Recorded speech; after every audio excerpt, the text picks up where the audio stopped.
Hi, I'm Brian. Welcome to Autogefühl and welcome to the brand new Corsa E. We've come just outside Berlin today to take a closer look. Now, if you haven't yet had the chance to see AJ's review of the full lineup of Corsas, go and check that out. Today, we're just going to be concentrating on this.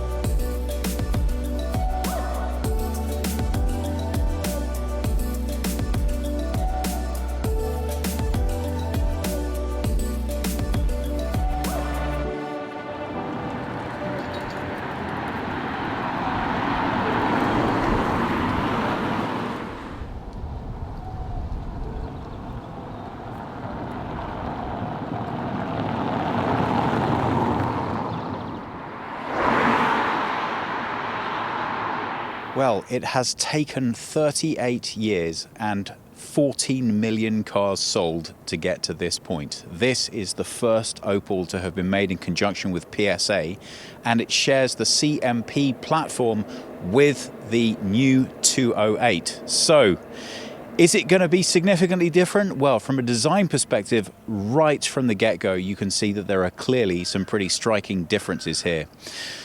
Now, I think a lot had to be done in the redesign of the Corsa to make it fresh, more sporty, more agile in terms of its appearance. You may have already seen a lot of that stuff through the earlier launches with AJ, especially if you've watched that clip.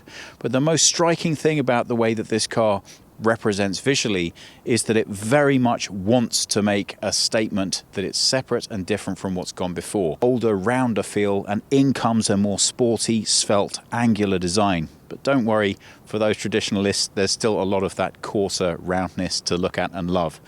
The first really noticeable characteristic here is what they call the compass line, and that's the crease in the bonnet that comes right through the middle and goes right into the logo here, that's then contrasted with these horizontal lines here. Those cut straight into these now standardly LED lights, and what's quite unusual for a vehicle in this class is you can now get them for the first time ever optionally as full matrix LEDs. So is that worth spending the extra money on? Of course, Opel says yes, but what do you think? 4 meters 6 in length or 160 inches. The most distinctive features of this car that make it stand out are the very thing that very few features make this car stand out as the fully electric model. What I mean by that is that Opel made a very strong design decision when they decided to launch their first fully electric car that it should look and feel very similar to the rest of the internal combustion engine lineup. Why would they do that? Well, research told them that what people liked now as we move into future generations is not to stand out from the crowd. They want to feel that they're having a car that exists well within its own right as part of the lineup instead of being distinct from it.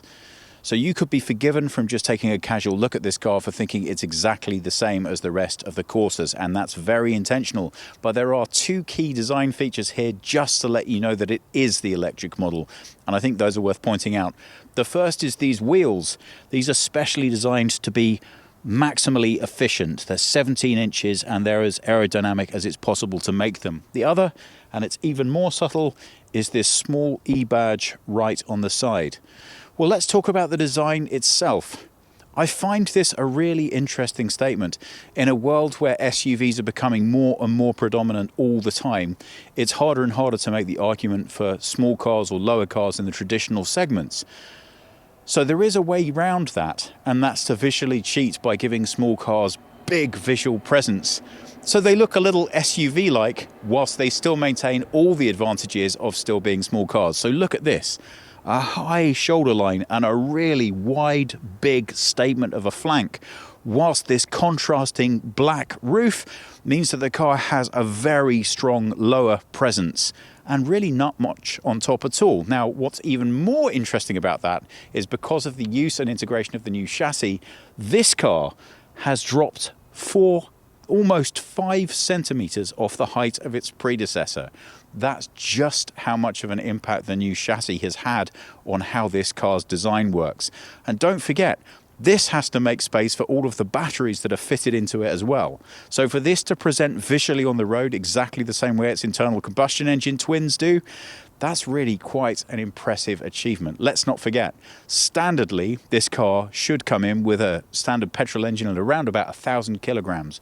This car with its batteries is packing in around about 1,500 kilograms. So presenting all of that in a way that doesn't make it look as if it's carrying that weight is really quite a neat engineering trick. Needless to say, a lot's happened in terms of the suspension and the stiffness of the chassis in order to make that achievable. But visually speaking, what you're looking at is a small car with a big, bold statement. I like it. I think it's good. If you're going to be in the small car sector, I think making a strong statement right out of the gate is important. So it speaks to me. It works for me. But what do you think? Round at the back of the car, and it's always going to be a bit of a challenge for designers of small vehicles. Here you get the distinct impression that somebody said to them, go big or go home. So they went big. As you can see, the lower third of design here is absolutely visually massive. And as with the side, but even more accentuated, the top half, because of this contrasting colour, almost disappears. So what you see is this massive wedge of bumper. And visually, that's kind of a neat trick. Usually, the rear entrance on the boot of a hatchback can often be very compromised in terms of space. Can make the car look a little bit mean and small. So in order to get round that, so your focus isn't on this small load area, this massive bumper down here really pulls your eye into the solidity of the car, making it seem a lot bigger than it actually is. Now, of course, with this being the fully electric model, we don't have any exhaust pipes down here at all. And I think that's visually really interesting because in much the same way that many modern cars use fake exhausts because it's a design detail that people just instinctively like, I feel on electric vehicles there's something lacking there at the bottom. Clearly, it would be ridiculous to put fake exhausts on, but in terms of a new piece of design language that would take over the visual function that they support, I'm really interested to see what manufacturers will do with this visual area further down the road. For now, for me, it's just a detail that's lacking. I'm not quite sure what should replace it, but I think there's an opportunity here for something else to come. In the meantime, it's big, it's bold. Opel, I have never liked your prominent badges at the rear, but that's my personal taste. They are clean, they are straightforward. So I think it all ties together and works well. I like that it's making a strong statement. And you know what? It is definitely still an Opel. Does it work for you? One of the things I really like about the idea of this car sharing a platform with its internal combustion engine brothers is that you look for all of those features that are particularly distinctive to the standard car and then see how they've been utilized on the electric model. So of course, what would be the petrol filler cap is right here. Now, I did mention that there were only a couple of very slight differences here. There's one that I haven't mentioned yet, which only the very sharpest of eyed people will have noticed. And frankly, if you tell me you did, then I'm going to call you a liar. And that is, in order to accommodate all of the extra weight, this car has a wider track width by 12 millimeters than the standard. And it also has a longer wheelbase by 7 millimeters. So almost too small to mention, but that makes a significant difference in terms of the handling, and you need those changes to accommodate all of that extra weight. Well, back here to the charging point, which is of course where we are putting in the fuel for this car. Now, interestingly, we don't only have AC charging available, but if you have a look down below, there is a DC charging point as well. Now, if you're not familiar, AC is for the slower charging and the DC is for the fast charging that you're now being made aware is available all over the place. Why does that exist? What's the significance? Well, in very simple terms, the AC charge point on a vehicle standardly uses the car's built-in charger. So that is that the current runs directly into the car and the car then handles it. The DC charger is only taking the raw power. That's all having the work done for it by the charger itself. So that's why that's not something you're very likely to have at home. But it's also what makes the difference between a wall socket standardly not being able to provide your car with terribly fast power, but this being able to reach a very large percentage of maximum fullness off a fast charger within about 20 minutes. Honestly, having used all of the systems, I can say that for my choice, you're going to find life a lot less stressful if you just worry about standardly where you're using the AC charging capacity.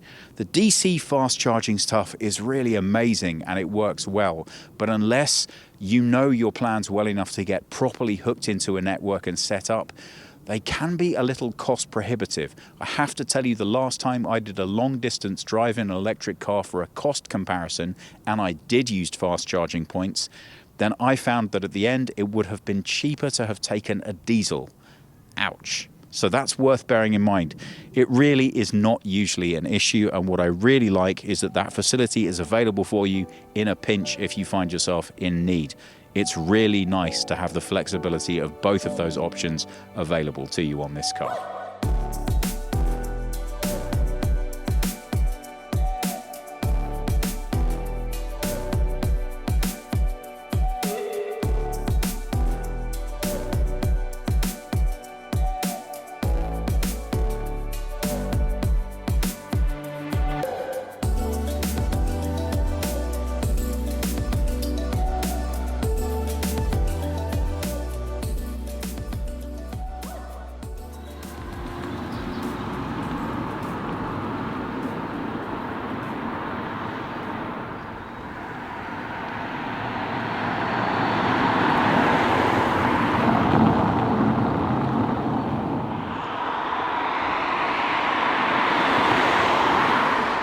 Now let's take a look at the interior and see what the car does for us. Well, first thing to mention is, of course, the key. It's a pretty standard affair, but it's nice in the hand, and I think you'll be perfectly happy with that. As we open the car door, I think the first two things that immediately occur to me are, one, I really like the matching of materials that have been used in this car. It is obviously a cheaper, smaller car, but they've used the materials to their best effect to not make it look or feel cheap. Now, I understand that the cost for the electric one doesn't make it a cheap vehicle, but you have to price compare at the price point of the internal combustion engine, given that that is still the largest segment that's going to be selling for this car, at least to start with. One of the things I've been really impressed with from Opel is the idea that when they considered how to put together the production of this vehicle, it's incredibly flexible and responsive. One of the really big advantages of having all of the cars operate on the same platform is that if it's slow to start with the electric, that's okay. They can ramp up production on their internal combustion engines, but as the switches take place, they can change the way that their manufacturing plants operate. So in theory, it should be pretty fluid. That percentage can increase gradually over time, and then the percentage of cars that are coming out fully electric can expand over time without the need for significant retooling or redesign. So that means a lot of uniformity. And as you can see, I don't think that's a bad thing at all. Right from the get-go, nice use of materials here, nicely finished, nicely designed. And this is always a must-have for me.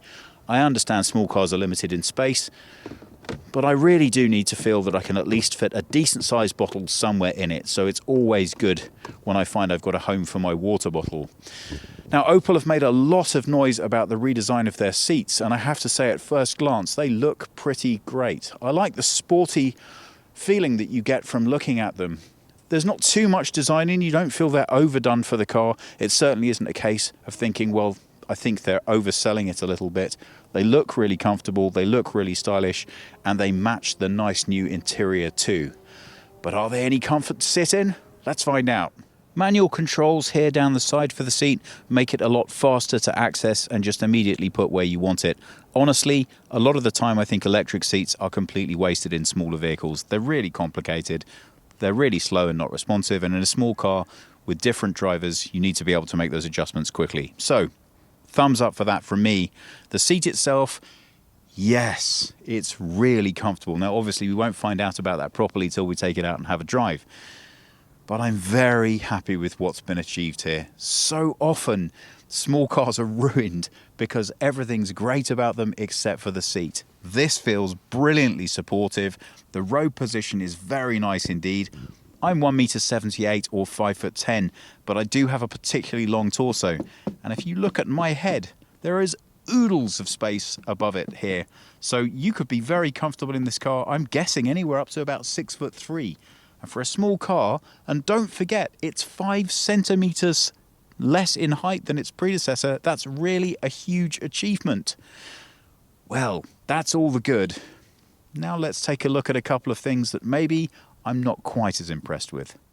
I feel like what I'm about to say could be quite controversial, so please bear in mind this is just my opinion, and I'm really keen to hear if you disagree. Well, let's start off by saying that clearly Peugeot and Opel are very different companies.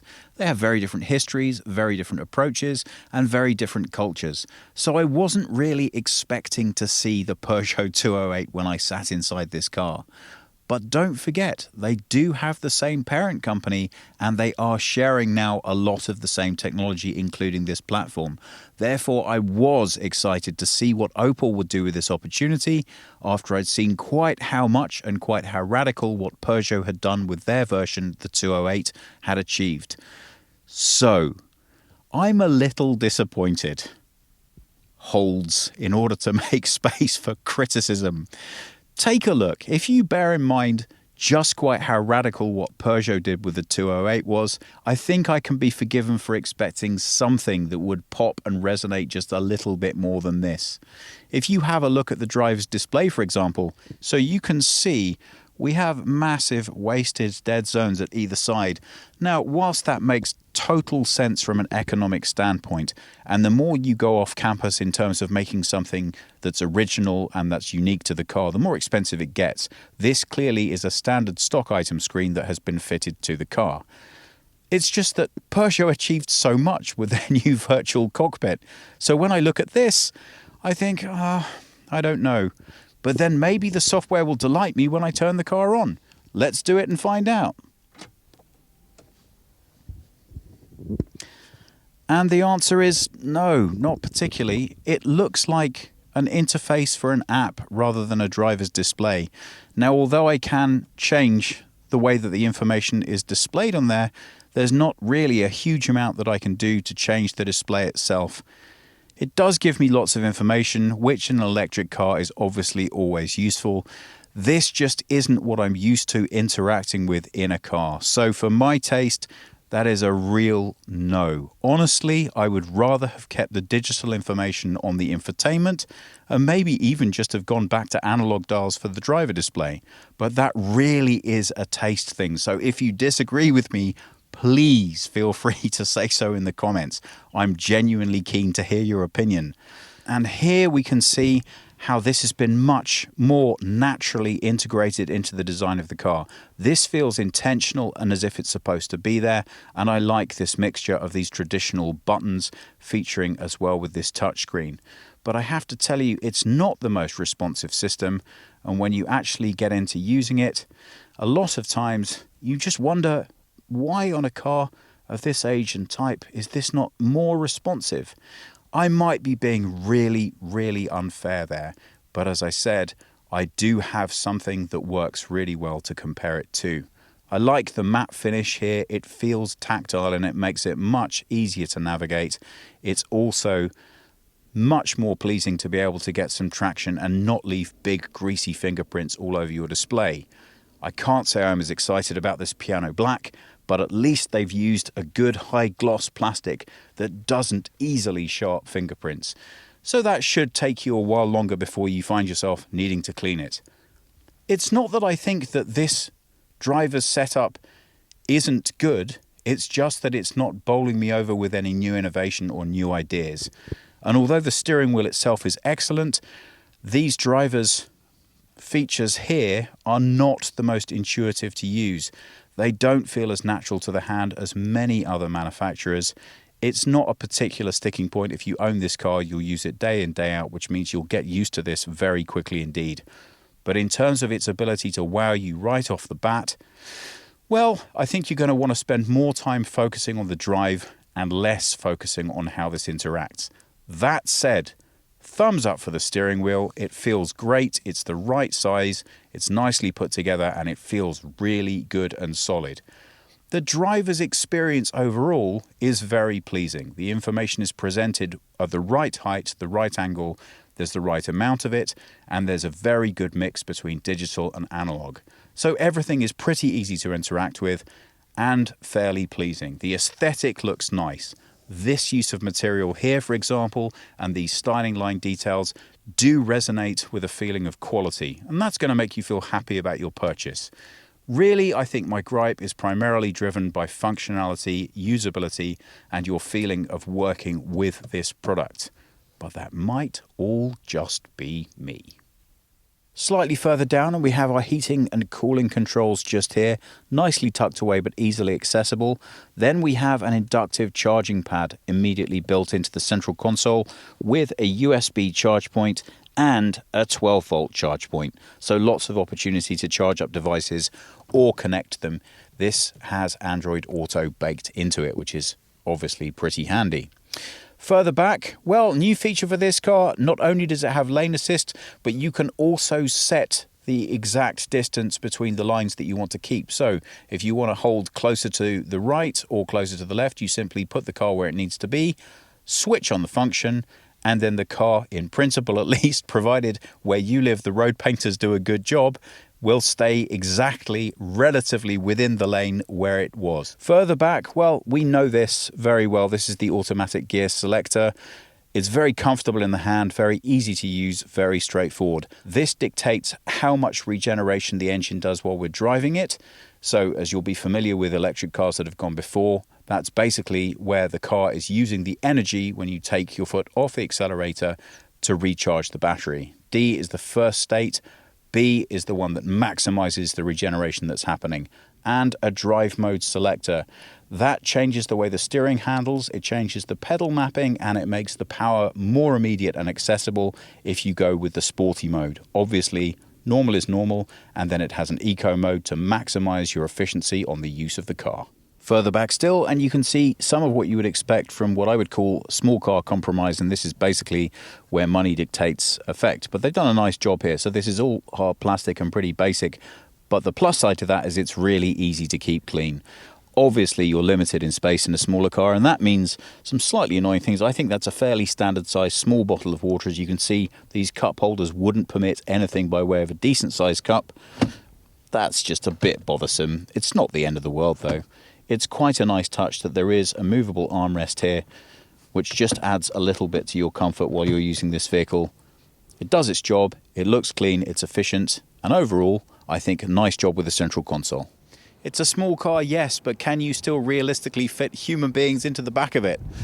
Well, okay, let's start with getting into the car. I have to say, because of that nice roofline and because of the design of the vehicle, getting in and out of the rear of this car is actually not that straightforward. As you can see, I've got a quite narrow aperture, and it wasn't the easiest, almost graceful way to get in. Now, why am I mentioning that? If you're thinking you might have to use this to transport people with any ability challenges around in, it's not the easiest thing in the world. I have really short legs, and as you can see, it's not the most easy car to get in and out of the back of. Now, I suspect that isn't remotely a problem for the vast majority of customers, because probably the majority of people sitting back here will be children, and for them, this is absolutely perfect. Now, if you need to transport adults, there are some nice design touches. Look at the way the back of this seat has been sculpted in order to provide me with the maximum amount of legroom I can possibly have. And you can really see what a smart piece of design that is. If I follow the shoulder line of this seat down, you can immediately see, without that really clever designing of the seat, I'm really not comfortable back here at all. This seat in front is set for Jonas. He is over 6 feet, and he's very comfortable driving around in this. So this is a very realistic display of the kind of leg space you can expect back here. Headroom, well, it's the same story as the legs. It's okay, it works. Best is for kids, but if you have to put adults back here, they're going to be fine as long as they're 6 foot or less. Over 6 feet, it's not going to be the best experience you ever had. But you know what? It's not going to be the worst either. And I will say, these rear seats are as well thought through and well delivered as the front ones are. They're really, really comfortable. And for a rear seat experience, that's genuinely very pleasing. I also really like that for a small car, they had the foresight to fit 2 USB charge points. The most likely customers for those are children. It's really nice that they actually have fitted those and given them something at this price point that they can utilize. Now, on top of that, of course, We have seats that fold flat to allow us access to the rear, and they come down in a 60-40 configuration. As you can see here, they actually fold really pleasingly flat. A lot of the work that they've done from an engineering standpoint on this car of maximizing the return on the way the materials in the car interact are really paying off. If you compare this to how cars used to operate, everything here just makes you feel immensely satisfied with the work that's taken place and the way that it's all delivered. So, maybe nothing to set your world on fire. It's not a magic car after all. It doesn't have limitless space, but the space that there is and the materials that have been used have really been well executed. So, if I got a lift round in the back of one of these, I'd be very happy with that, as long as we didn't have to go too far. Let's see if there's actually room to put anything in the back. Well, we are not making use of this boot space in order to store batteries because of the configuration of the batteries in here, and that means we have a nice ample amount of room, just the same as the internal combustion engines, around about 270 litres of load space or thereabout. Very standard, very basic. The only thing I think is a bit of an omission that they might have considered would have been a variable shelf here to give us something closer to even load height. I don't know if that will be an option or if that's something that can come later. I find it a really good addition in smaller cars. If you look underneath, you can see that we have very limited extra room indeed, which does make me wonder a little bit whereabouts I'm going to keep my charging cable. Now, obviously, I can just throw it into the back, but it's always nice when there is a bespoke spot for that, so it doesn't take up any of my load room. So, perfectly serviceable, perfectly usable. I think I would have liked a little bit more design back here. But when you put the seats down, then that space really opens up. And all of a sudden we change from having 270 all the way up to over 1,000 litres of load. So again, for a small car, that's absolutely superb. There's so much that I can fit in the back here. But again, if we have found a way of integrating some type of shelf system here, then we would have a smoother load rather than a big lip here and a big lip to the load back here. Let's take a look and see what's under the hood.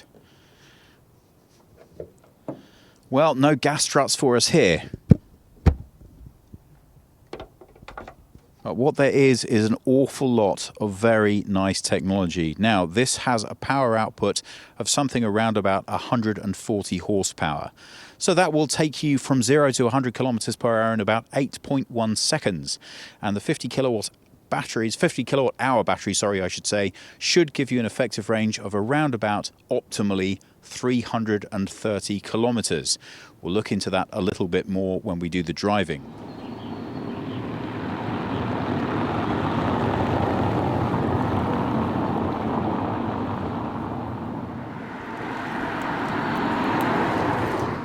Well, now it's time to actually take the car out and see what the driving experience can deliver. If you haven't had a chance to check out our review of the Electric 208, which shares the platform with this car, I highly recommend you go and take a look at that. The driving experience should be similar, but a little bit different as well.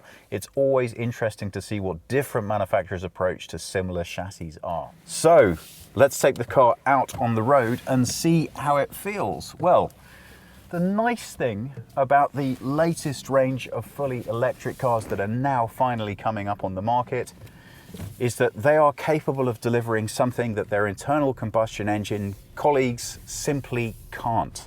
And that is more power and acceleration. And that delivers a 0 to 100 kilometers per hour acceleration of around about 8.0. This has a slightly more powerful output, but you really do feel that little extra bit of kick when it comes to driving around town or taking these out on the highway.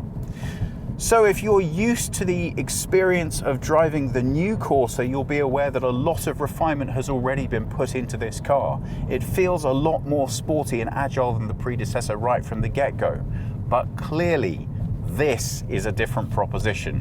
Why? Well, in a standard Corsa, you're looking at a curb weight of around about 1,000 kilograms, something like that. Here we have 1,580 kilograms. That is quite a significant difference. If you've had the experience of driving the new Corsa, you will already have noticed that it's much more sporty and much more agile in its handling than what went before.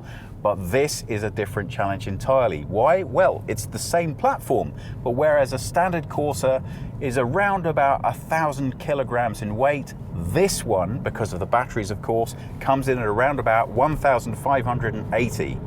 Well, clearly that's going to present a significant challenge in terms of how you approach the dynamics of this vehicle. So, to start with, there is 30% more torsional stiffness in this car than a standard Corsa.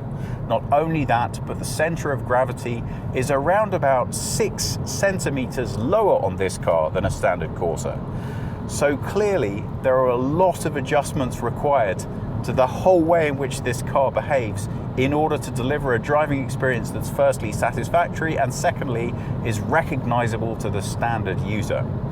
Well, first impressions, really nice job.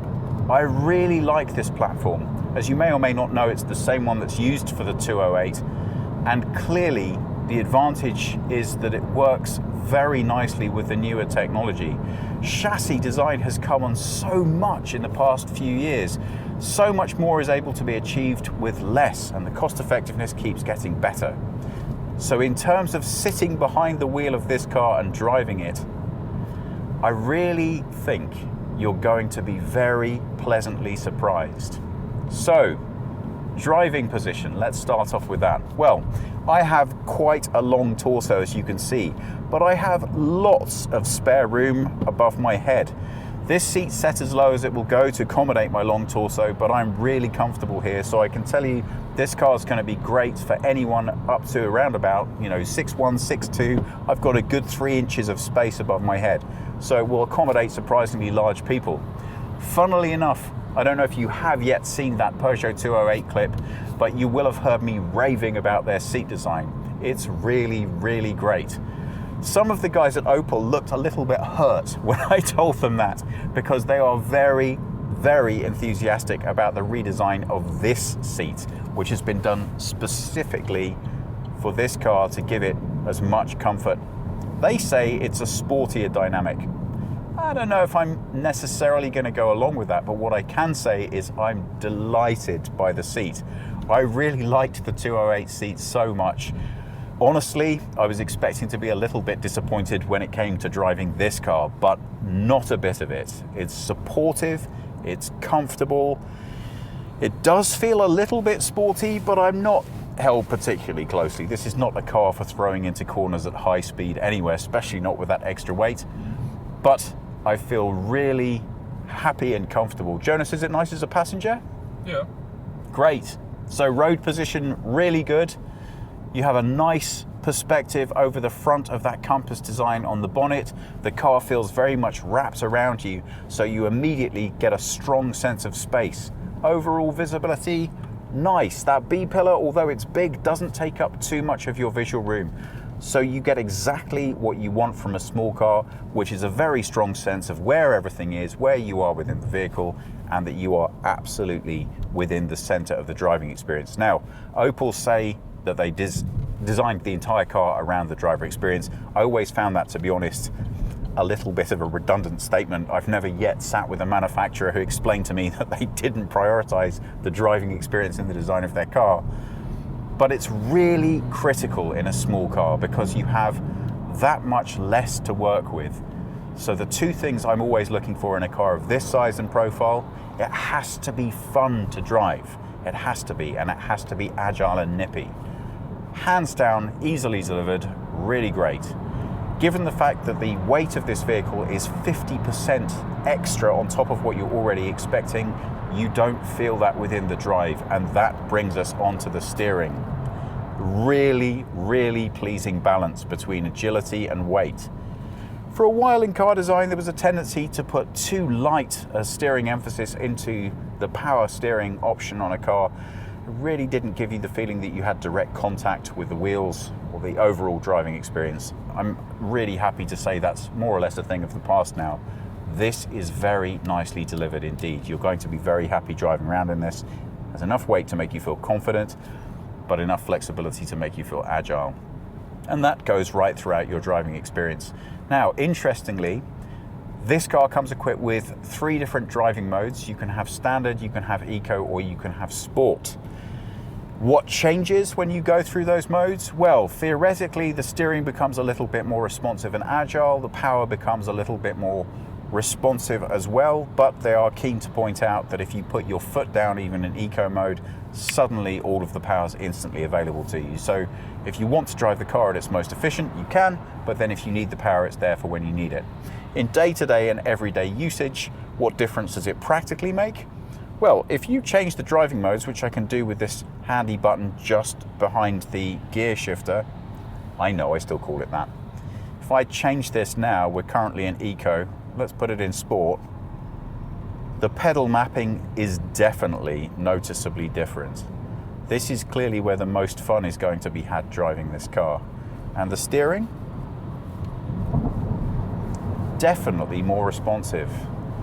The fun factor of driving this just went up significantly. That's really pleasing.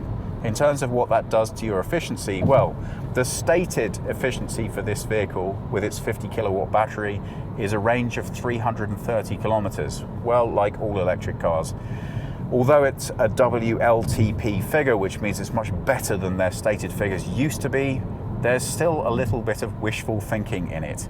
We currently have a range of 230 kilometers. We certainly haven't been driving around like crazy people, but we absolutely haven't done 100 kilometers of driving.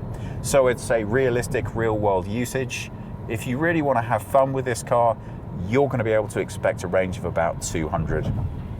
Bearing in mind, there's a lot of whistles and bells that can be switched off. If you want to drive it at its most efficient, you can do a lot better. So I would imagine a standard customer for this car is going to spend most of their time in eco and then just flip it on to sport when they really want to enjoy it. It seems like it might not be that much of a feature given that you're not radically changing how the car handles. But you know what? It's really pleasing. For most of the time, eco, so you get the best out of the car's performance, but then every now and then, yeah, let's put it in sport. So here we are back in eco again. That's the standard acceleration. Bearing in mind, if I punch down, suddenly I have everything. The standard acceleration is not bad at all. If you look at some of the weaker internal combustion engines, I think the power delivery is probably actually pretty comparable even with it in eco. But that's not the only thing you can do with this car to affect the way that it drives and handles. There are 2 recuperation modes. Well, D is the standard, and if you have it in D, then you will get a recuperation load, and that's regenerating power from braking that delivers you the maximum amount of driving pleasure, so it should be most familiar in regular car usage.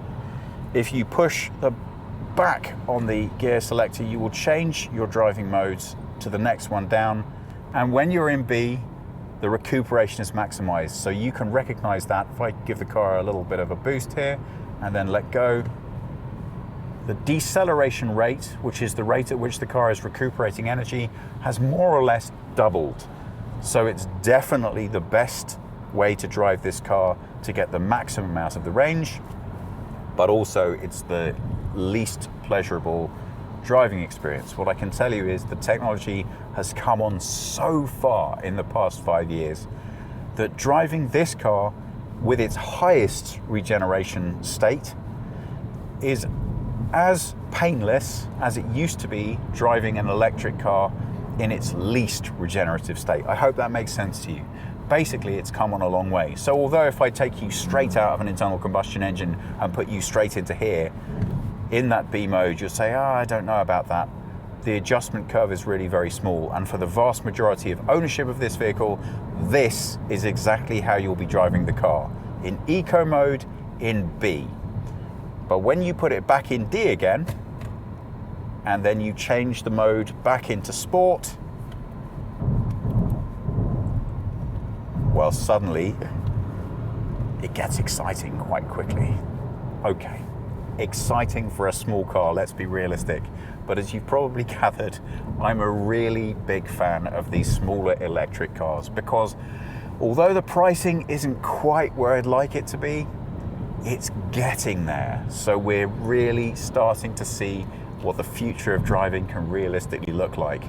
And you know what?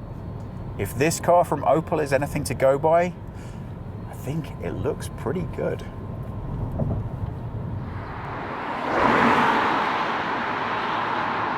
So you'll be aware when we did our look around at the car that this car has slightly different wheels to the standard Corsa, and obviously that's in order to maximize the amount of efficiency in terms of the drive. So I haven't really noticed a significant difference in terms of what that does to road noise. Generally, I would have to say that they've done a really nice job with the sound insulation here. It's enough to make you feel comfortable, and I'm just gonna see if we can get this car up a little bit faster. First of all, let's enjoy that acceleration. That's nice. You know what, I think that's absolutely the sweet spot of how much power I would want in a vehicle this size and this type. 8.1 seconds, I think, is right on the money. Not too fast, not too slow, and it feels just perfect. So, road noise. Currently going 85 kilometers per hour, and I think, as you can hear, the balance again is just right.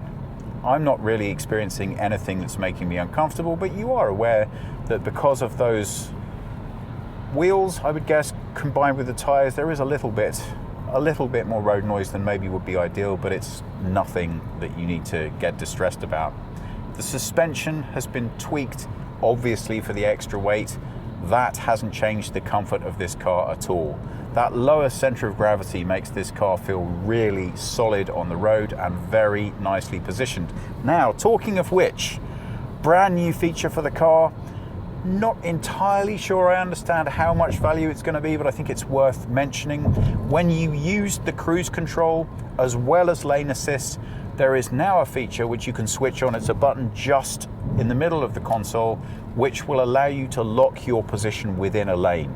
So if you're right in the middle, the car will stay in the middle. If you veer slightly to the left, it stays there. To the right. I can see maybe the benefit of that if you're in roadworks.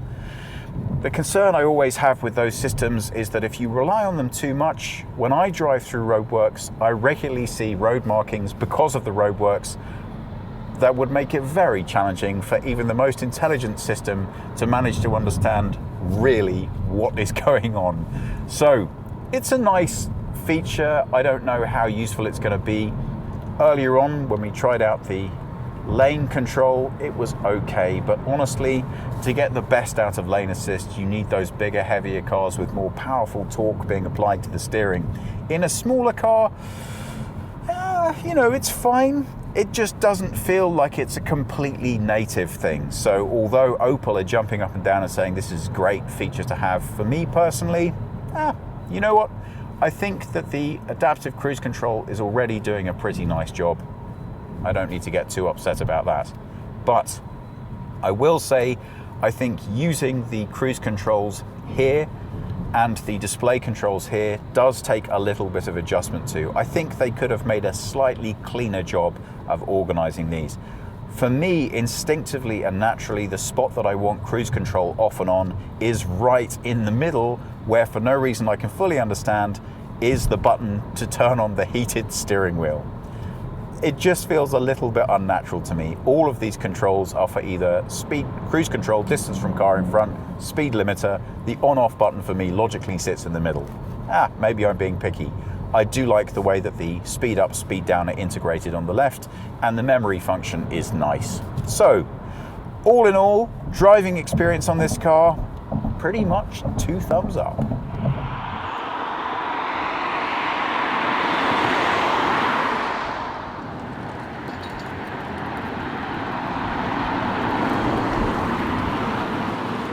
I really like when the manufacturers do this. It offers us the opportunity to really get a good sense of what's happening underneath the skin of the car. The main difference for me between electric platforms and internal combustion engines is that you can really have a very good look around an internal combustion engine to understand what's happening. With the new electric platform, so much of it is built into the subframe of the car itself, it's almost impossible to be able to have a good look to see what's going on. So this then is a completely stripped down version of the power management system, which allows you to see what is happening underneath the floor of your car. So 216 cells in 18 separate modules. This whole system will be supplied by Opel with an 8-year or 160,000 kilometer mile guarantee. And not only that, but they also offer something called a battery health check. Obviously, a big concern with people buying electric vehicles is how the residual value works. So with this system in place, you can take your car and have the battery certified at any stage of your ownership, which means that when you sell it on, whoever's buying it next has a good understanding of exactly what they're getting and the condition that it's in. So I think that's a nice service to be able to offer. As you can see, the configuration is 2 of these units that have been placed into the central tunnel. So traditionally, where we would have had a drive shaft running the length of the car, this is under the front seat of the vehicle. This is where the rear seat's passenger feet go. And this, the largest part of the array, is immediately underneath the back seat. So you have almost no impact on the internal space of this vehicle. The platform has been designed so that the internals of the car represent exactly the same way whether you go with internal combustion or whether you go with electric. And that makes all the difference in the world to its usability as a vehicle. At its most basic level, this is a standard charging unit that you can get to go with your e-Corsa that will plug into a standard wall outlet. What does that mean? Well, they had a nice way of explaining that to us. It means if you charge for an hour on a standard wall outlet, you should get approximately 10 kilometers of driving range on your car. So you can do the math. If you want 330 kilometers of full range, it's going to take a while to charge it up. But this is where I think all of us need to improve our knowledge in the way that we think about using cars. You're not standardly using 330 kilometers of range every day. So most days when you plug in at home, it should be a matter of topping up your battery and managing your usage rather than the way we use our internal combustion engines, which is to drain them completely and then refill them. So this is the entrance level, the most basic model. Moving up, if you have a bit more flexibility, you can get one of these. And this is called a green up system. What that means is there's a bit more intelligent thinking happening within the system, so it will maximize the amount of power that is available to it based on what you have it plugged into. Some sockets in your house will be able to provide more power than others. Easiest way I can describe that, if you think about your cooker at home, usually it has a much thicker cable and it's plugged in differently to anything else because its power drain is greater. So you do usually within your home network have the capacity to supply more power where it's available. So that's what this system does. It should provide you what you need at around about twice the rate. So 20 kilometers for every hour worth of charging, standardly. Obviously, there's some flexibility built in there. This is what Opel are most excited about. This is their approach to offering a one-size-fits-all solution. Now, it is not bundled with the car. You can buy this, it's going to cost over €700, but I think what they feel is that this offers the best compromise between the systems that you can use and the flexibility of not needing to have a massive quantity of stuff. This does actually work really well in terms of your ability to take the car traveling, because it means whatever you encounter, you have a solution. As you can see, all of these sockets are interchangeable with the charging unit here. So you literally pick what you want to plug into, plug on the adapter, and then you're good to go. So for flexibility, for space, and their point of view is, well, you know, 700 is not that much money. Well, I kind of think it is. I mean, I'm not suggesting it's not good value, but at the end of the day, if I've just paid nearly €30,000 for a car, having to spend almost another 1,000 on a charging cable, well, I'm very interested to see what the uptake is. But if you can justify the expense, it's nice that they do offer a one option fits all. So that's for tapping into standard or other power sources. This is what's going to happen when you want to charge at home. You can have a wall box fitted, and depending on your market, where you live and how it works, Often this will be bundled in with the purchase price, or there might be extra government incentives to have this fitted in your home. So 3 different options here. This is the standard one, and this is going to allow you to charge your vehicle in a pretty straightforward way, but it's not intelligent. So in order to dictate how and when your vehicle charges, you'll be able to do that through the Opel app that you can get with this car that allows you to manage charging time, so you can take advantage of the cheapest electricity where you live, but also do things like pre-warm your car. You can do that using the app. But that intelligence is in the car and in the app and not in the box. Over here, there are now intelligent wall boxes. And although this might sound like overkill, the practical application of this, which is really good, is that in your life, if you need to understand which parts of your energy usage you're billing back to either your work or your clients if you're self-employed, or simply managing your household finances, it's really great, the idea that you can actually have a piece of equipment that will tell you exactly how much you're spending on your car and when and how you consume that power. Why the 2 different models? Well, this only serves to further demonstrate the complexity between the markets. In France, it's not legal in all places to have this cable attached to the wall box. So this is a unit that doesn't have the cable attached, which satisfies the regulatory requirements in France.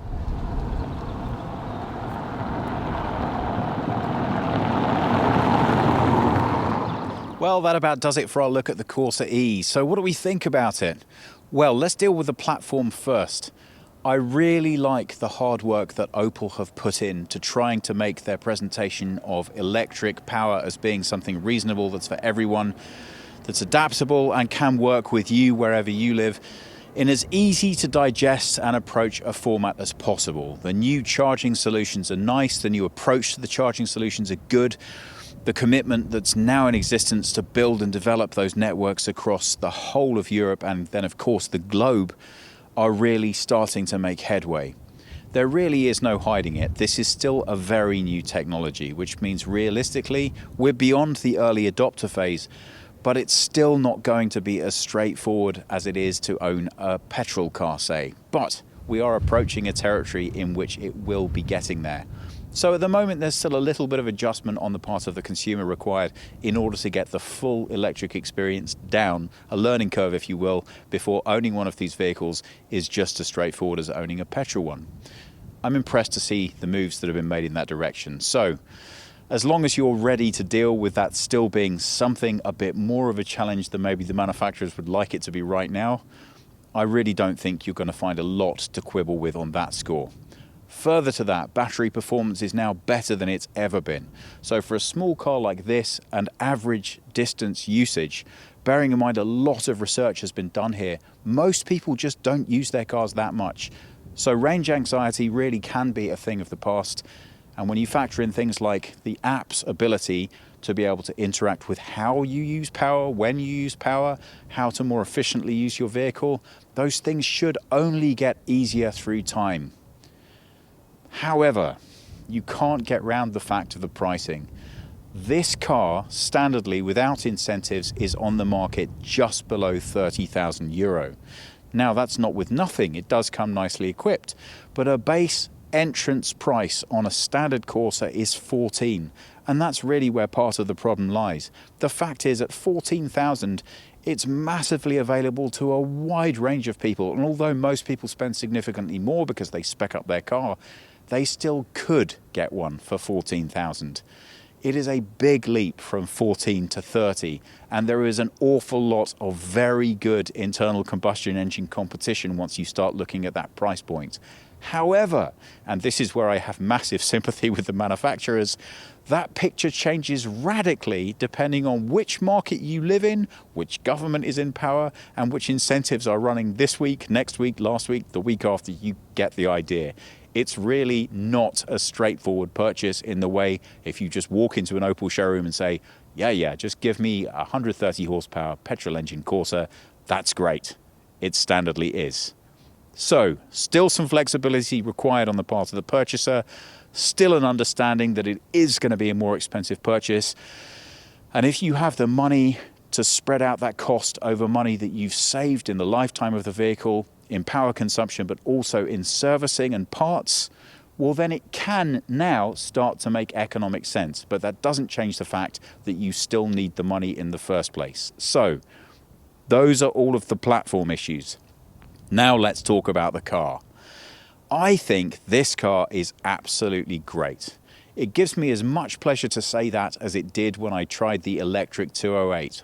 But, and I have to be completely honest here, when I drove the electric 208, I felt like I was sitting in a bit of the future.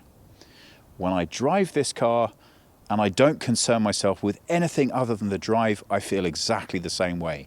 It handles great. I like the styling. I think they've kept a huge amount of Opel characteristics in it overall, but made it look young, funky, fresh, dynamic. You'd be perfectly happy to pull up with this car anywhere.